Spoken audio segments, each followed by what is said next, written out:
예, 여러분 안녕하십니까. 932일 되는 미국 대사관 지킴이 시민들의 행동입니다. 국회는 연일 개판 5분 전입니다. 걔들도 저런 지랄은 안 할 겁니다. 국민이 지켜보고 있고 돈맥 경하, 기업들마다 돈이 말라서 지금 경영 위기까지 고민하고 있습니다. 한전발 채권이 돈을 다 쓸어먹고 시중에 돈이 말랐다는 것입니다. 누가 이렇게 만들었어요? 문재인 아닙니까? 오늘날 우량 기업이었던 한전을 저렇게 채권을 발행해서 유지할 수밖에 없게끔 만든 장본인이 문재인이요 민주당 아닙니까? 그런 자들이 무슨 할 말이 저렇게 많은지 분노하지 않을 수가 없어요. 분노하지 않을 수가 없어요. 그런 죄를 짓고도 어제 윤석열 대통령이 내년 예산에 대해서 국회에 가서 국민의 대표 기관인 국회의원들과 산부요인들 모시고 대국민 예산보고 시정연설을 했습니다. 그런데 민주당은 참석하지 않았습니다. 밖에서 피켓 들고 구호제청했습니다. 누구를 위해서? 이재명을 위해서. 한심한 인간들 아닙니까? 민주당 우리가 국회의원 뽑아준 게 이재명을 위해서 국회의원 뽑아줬습니까? 이재명이 방탄하라고 국회의원 뽑아줬습니까? 아니지 않습니까? 그런데 지금 보면은 이재명의 재상들이 하나둘 지금 나타나고 있지 않습니까? 절대로 지연제 숨길 수가 없습니다. 이재명이가 아나무인으로 성남시장 시절부터 시작해서 지금까지 오면서 이재명은 합법적인 인생을 안 살았습니다. 이재명의 인생은 불법의 인생이었고 거짓의 인생이었습니다. 이재명이가 성남시장 가서 선거법 위반을 시작할 때부터 했습니다. 자신이 글 하나 쓰면은 성남시 공무원 1,400명이 리트윗하고 하게끔 만들었습니다. 안 하는 사람은 자천시켰습니다. 그리고 열심히 하는 사람들 인사 고가 준다고 공시가 시켰습니다. 그러니까 공무원들이 일하다가 시장이 딸랑 땡글 뭐 글 하나 보내면 그걸 또 리트윗 해야 됩니다. 왜? 잘 보여야 되고 자천 안 되고 진급하려고. 그런 짓을 시킨 인간이 이재명입니다. 그래서 어느 날 한 4년 그렇게 하니까 단번에 대통령 반열에 올랐습니다. 뭘 통해서? 불법을 통해서 그랬습니다. 공무원 1,400명을 괴롭히는 대가로 본인은 대통령 반열에 올랐던 것입니다. 그런 짓을 한 자가 이제 간이 커져갖고 대장동, 백현동, 위례 나쁜 짓이라고 하는 나쁜 짓은 그냥 간 크게 해먹었습니다. 그리고 그 돈을 갖고 세력을 모았습니다. 이재명의 세력은 막강합니다. 그래서 이제 지금 대통령 경선에도 나왔고 떨어지고 난 뒤에도 보궐에 지금 민주당 당대표가 됐습니다. 민주당도 썩을 대로 썩었습니다. 원래 어느 조직이든 패배한 자, 실패한 자에게 또 다시 깃발을 맡기면 안 되는 것입니다. 그런데 계속 지는 자에게 지금 칼자루를 쥐어주니까 어떤 일이 생깁니까? 그 칼이 지금 두 동강 나고 있는 중입니다. 이 전쟁터는 이겨본 자, 계속 이기는 자에게 칼자루를 쥐어줘야지 지는 자에게 칼자루를 줘서는 안 되고, 그래서 지금 민주당이 당 운이 지금 다 되고 있습니다. 이재명으로부터 돈 받지 않는 의원들이 별로 없는 것 같아요. 저렇게 이재명이가 딱 서면은 들쥐처럼 따라다니는 제 민주당 뭔가가 있습니다. 지금 이재명의 또 측근 분신 정진상 국회에 있기는 있는데 기자들이 사진을 찍어 얼굴을 찍은 적이 없대요. 정진상이가 투명인간입니까? 유동규 입을 통해서 지금 하나 둘 나오는데 정진상이가 공무원 해갖고 공무원 해봤자 월급 300~400밖에 못 받습니다. 많이 받아봤자. 근데 정진상이가 목동에도 아파트를 사, 예도에도 아파트를 사. 그 돈 어디서 나왔겠습니까? 지금 유동규를 보면은 시작은 나쁜 놈이었는데 지금 유동규는 홍길동처럼 어디에 사나요? 어디에서 지금 막 불어야 돼요. 이재명 같은 악인들은 누군가 불어야 됩니다. 그래서 고발해야 됩니다. 그래서 이재명 같은 악인은 진짜 이 땅에서 격리를 시켜야 됩니다. 자기 친형 죽게 만들었죠. 친형 우리 사무실에 몇 번 왔습니다. 이재선 씨. 얼굴 봐도 엄청나게 차가게 생겨요. 이 재명이하고는 성가악이에요. 정신병원에 가두고 저거 형수한테 그 쌍욕하는 거 봤죠? 야, 어떻게 친형수한테 그런 쌍욕을 합니까? 정신병을 가두려고 하는 게 저거 형은 그래 가뒀어요. 김사랑이 정신병원 딱 감금되는 날 우리가 연락받고 다음날 우리가 찾아봤습니다. 이름도 없이 정신병원 갇히고 피해받은 사람들이 얼마나 많겠습니까? 이재명식 인생은 공산당 인생입니다. 공산당 독재자의 인생이고, 그런 독재자는 반드시 망합니다. 시진핑이 얘기했는데 시진핑이가 3연임에 성공했습니다. 자, 그러면은 시진핑 개인과 측근들은 인생 한호할 겁니다. 지금 이제 살판 났습니다. 향후 15년 한 몇십 년은 시진핑의 측근들은 중국에서 완전히 이제 하고 싶은 대로 다 하고 돈도 나무 돈도 내 돈이요, 나무 여자도 내 여자요, 나무 땅도 내 땅이요. 완전 지 하고 싶은 대로 할 겁니다. 그런데 지금 중국이 문제가 생기고 있습니다. 시진핑 3년임이 확정되는 순간에 중국의 부호들이 중국을 떠나고 있다. 지금 홍콩의 대부호들이 빨리 돈을 빼서 싱가포르로 탈출하고 있고, 어제 미국에서 중국의 5대 기업의 증시가 하루아침에 75조 원이 증발했다. 75조 원.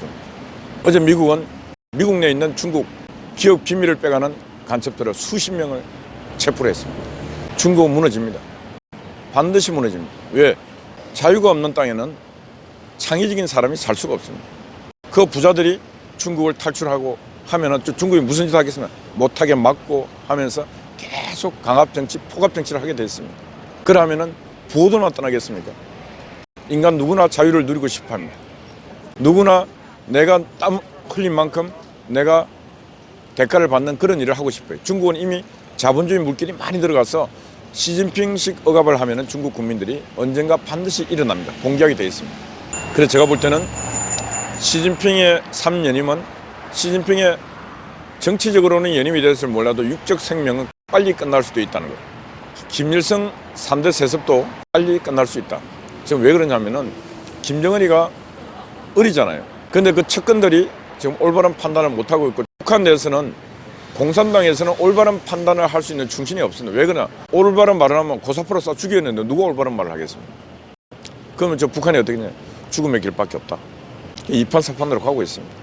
그러다 보니까 우리 좀 한미연합 훈련을 계속하고 있다 보니까 북한이 대응 훈련한다고 막 비행기 띄우고 고사포 쏘고 방사포 쏘고 하다 보니까 북한 내부에서도 야, 이러면 안 되지 않습니까? 응? 남조선 따라가다 우리가 죽는다 이거지.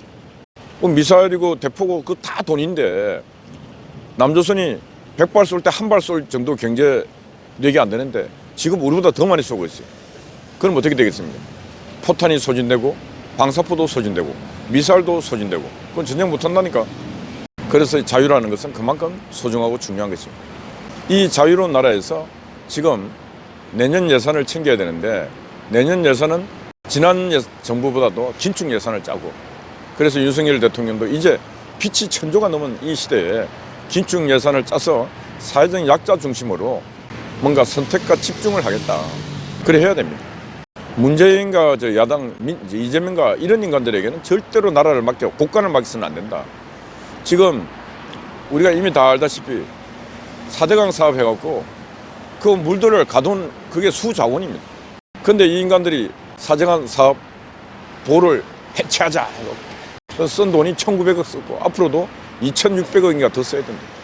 멀쩡한 보를 활용을 잘해야지 그걸 개방한다고 막 물 다 빼내고 해서 이미 1,900 썼는데 그 중에 또 무슨 일이냐?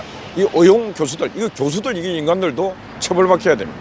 그 용역 따서 돈 몇억 얻어 처먹는다고 그걸 국가를 망치는 일을 해요.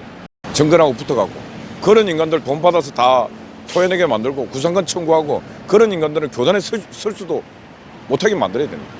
아니 멀쩡한 보를 다 비판적 시각으로 용역을 받아갖고 그걸 이론적으로 제시해주고 그걸 받아가고 또 그 환경단체들이 맨날 대모에서 돈 받아먹고 이 좌파들의 경제 생태계는 악의 생태계입니다. 악의 생태계. 독버섯 생태계입니다. 윤석열 정부가 좌파들의 그 의용학자들 이런 학자들도 정부에 줄대갖고 막 위원회 해갖고 용역 따먹고 한 이 교수들 명단 다 공개해야 됩니다. 이게 바로 국가를 좀먹게 하는 좀비 리스트입니다. 좀비 리스트. 각 대학마다 있는 교수들 다 공개해야 됩니다. 정부로부터 돈 받아 처먹은 교수들 이거 다 조사해갖고 그게 바로 국가와 사회를 좀먹게 만들었다 하는 것들은 두 번 다시는 교단에 쓰지 못하게 만들 뿐만 아니고 정부로부터 그동안 받은 돈 그게 정부 국민의 세금 아닙니까? 그거 다 흡수 조치를 해야 돼. 그래 해야 다음 정부 시절부터는 그런 사이비 생양아치 그런 교수들이 안 나타날 거 아니겠습니까? 진짜 지금 위험합니다. 너무너무 지금 경제가 위험합니다. 시중에 지금 돈이 말라서 돈이 안 돈다 지금 얘기하고 있고 지방자치정부 지금 김진태의 강원도는 레고랜드 지급 보정을 못하겠다. 그러고 지금 그 파장이 엄청나게 크지 않습니까? 최문순이라고 하는 인간이 있습니다. 앞에 강원도지사를 했는데 맨날 술 처먹고 도정 감사할 때 술 처먹고 쓰러지고 자치단체장 중에 북한을 가장 많이 간 인간입니다.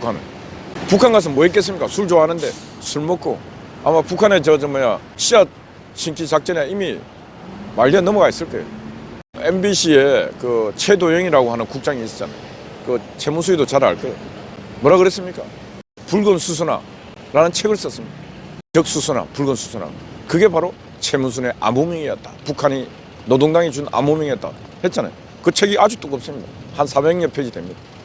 그 책이 시중에 팔리고 있는데 최문순이가 어떻게 했는지 압니까? 아무 말도 안 했습니다.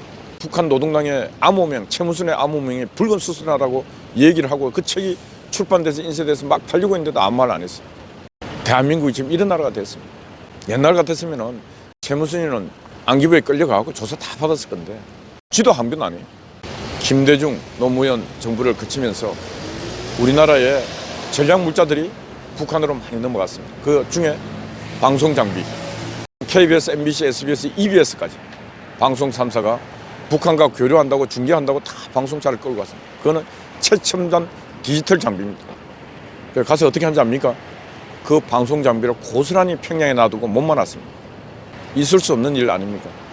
그런 거 갖고 북한이 오늘날 제 위성 중계 미사일 쏘고 할 때 그걸 다 찍고 하는 그런 장비로 활용을 한 것입니다. 이런 거 조사 하나 수사 하나 안 하고 있습니다. 국회의원이라고 하는 자들이 국감장에서 이런 거 한마디 방송사 불러놓고도 안 합니다. 도둑놈들이 창궐하고 있는데 문제는 도둑놈도 나쁘지만은 맨날 도둑이 들어오는데 그걸 지켜내지 못하는 집주인도 병신 중에 상병신입니다. 우리가 주인 아닙니까? 도둑님이 오면은 매일 오면은 밤에 잠을 안 자더라도 지켜야 되지 않습니까? 그래야 도둑놈이 저 집은 가면 안 돼. 맨날 지켜. 안 올 건데 도둑님이 들어와서 맨날 시집고 다니도 그냥 잠자. 두 번째는 도둑님이 문 서서 눈도 못 떠. 그래 도둑님이 뭐 우습게 보고 맨날 노략질을 하는 겁니다. 대한민국 땅이 바로 그렇다는 겁니다. 근데 유일하게 제가 이 미국 대사관 이곳은 24시간을 그 도둑놈들하고 지키고 사상의 도둑놈들하고 이념의 도둑놈들하고 우리가 전쟁을 하고 여기서 지켜내고 있는 것입니다. 나라는 사회는 가정은 나는 이렇게 지켜야 되는 것입니다. 우리가 이것에서 사상 도둑놈, 이념 도둑놈을 지키니까 그 도둑놈들이 조금 집 밖에 나가서 호시탐탐 이곳을 언제 들어올까 노리고 있습니다. 저건 애들입니다. 애들. 10대에서 20대 초반 애들인데 애들이 그럽니다. 할배들이고 아줌마, 아저씨들인데 뭐 오래 하겠어. 좀 기다리다가 이제 할매 할배 떠나면은 우리가 이곳에 들어오자. 쟤들이 그래 하고 기다리고 있다니까요. 우리도 지금 1000일 가까이 하고 있는데 힘들어요. 엄청나게 힘듭니다. 진짜 군대 욕을 하면 악으로 깡으로 버티고 있는 거예요. 기도하면서 지키고 있습니다. 기도하면서. 간절한 마음으로 지켜내고 있습니다. 가치 있는 것을 지키려면 땀을 흘려야 됩니다. 땀을 흘리지 않으면 땀의 대가가, 노력의 대가가 없습니다. 그저 주어지는 건 없습니다. 자기가 믿는 쉽게 하나님이시여 부처님이시여 도와주십시오. 또 기도. 그거 백날 천날 만날 해도 안 됩니다. 하나님이든 부처님이든 그 기도하는 자가 언제 인간의 에너지 자신의 노력을 다 하고 난 뒤에 그래도 안 될 때 간절한 마음으로 기도할 때 그때 기도에 대한 응답을 해 주시는 것이지 아무 짓도 안 하고 하나님 도와주세요. 하나님 돈 주세요. 안 준다니까. 그러니까 제발 믿는 사람들 주일만 되면 교회 가서 하나님 복 주세요. 건강지키 그런 거 하지 마세요. 일주일을 살면서 목적에 대해서 가치에 대해 최선을 다하고 최선을 다했음에도 불구하고 뭔가 부족할 때 그때 가서 주님, 부처님 최선을 다하고 있습니다. 주님께서 조금만 도와주시면 이루어질 수 있을 것 같습니다. 도와주십시오. 이렇게 기도하면 하나님께서 응답해 주시고 부처님도 응답해 주십니다. 그런데 이 땅에는 가면 갈수록 그런 인간들이 없어요. 옛날 이승만 대통령과 박정희 시대, 전두환 시대를 거치면서 우리는 그렇게 살았습니다. 매일매일 땀 흘리고 새벽에 일어나서 집마당도 썰고 초가집 바꾸고 그렇게 일을 했습니다. 겨울이 올 때는 저 산에 학생들이 다 겨울에 땔감을 떼어야 되니까 난로를 떼어야 되니까 땔감이 없으니까 옆 산에 가서 솔방울 쪼고 다 그랬습니다. 땀을 흘렸기 때문에 겨울을 따뜻하게 보낼 수 있었고 그런 모습들을 하나님께서는 지켜보시면서 이 땅에 축복을 주신 것입니다. 참 국민들이 그렇게 다 열심히 살려고 노력하는 모습을 봤기 때문에 하나님께서는 이 땅 5천만 국민들에게 축복을 줬습니다. 물질의 축복과 신분의 축복을 주신 것입니다. 땀을 흘려야 되고 노력해야 됩니다. 행동해야 됩니다. 그런 인생을 사는 자가 값진 인생이요. 그런 인생을 그렇게 살아야 바로 각자가 믿는 신이 신에게 택함 받는 사람이 되는 것입니다. 기도하고 행하라. 행함이 없는 믿음은 헛된 것이다. 성경에 그냥 그대로 있어. 그냥 그대로. 행함이 없는 믿음은 헛된 거라고. 그러니까 나라가 진정으로 이 나라를 지켜야 되겠다 생각하면 행함이 있어야 된다. 요즘 제가 천일까지만 이라도 우리가 견디겠다 하니까 관심을 가져주시는 어르신들이 들어 있습니다. 변화가 있을 때마다 여러분들에게도 그 변화의 소식을 알리겠습니다. 이 초선은 한미동맹이 굳건해지고 북한의 김정은이가 개혁과 개방 방향으로 나오는 그 시점, 그리고 저기 지금 빨간 옷 입고 미군 철수하라고 하는 저놈들이 사라지는 그날 가서 우리도 이 초소를 비울 수 있는 그날이 왔으면 하는 바람입니다. 932일째 되는 미국 대사관 침입이 시민들의 행동이 되었습니다. 우리 한각희님, 우길고 두 분이 또 밤을 지켰습니다. 아침에 또 일찍 애국 어머니께서 오셔갖고 또 초소를 지키고 있습니다. 하나님께서 바로 이런 분들에게 축복을 주시리라 믿습니다. 그리고 항상 수고하시는 바로 여러분들, 패널, 스패너 감사드립니다. 마음 언제까지나 지속적으로 지조 있게 그렇게 인생을 살아가면은 모든 부분에서 다 성공합니다. 화이팅입니다. 감사합니다.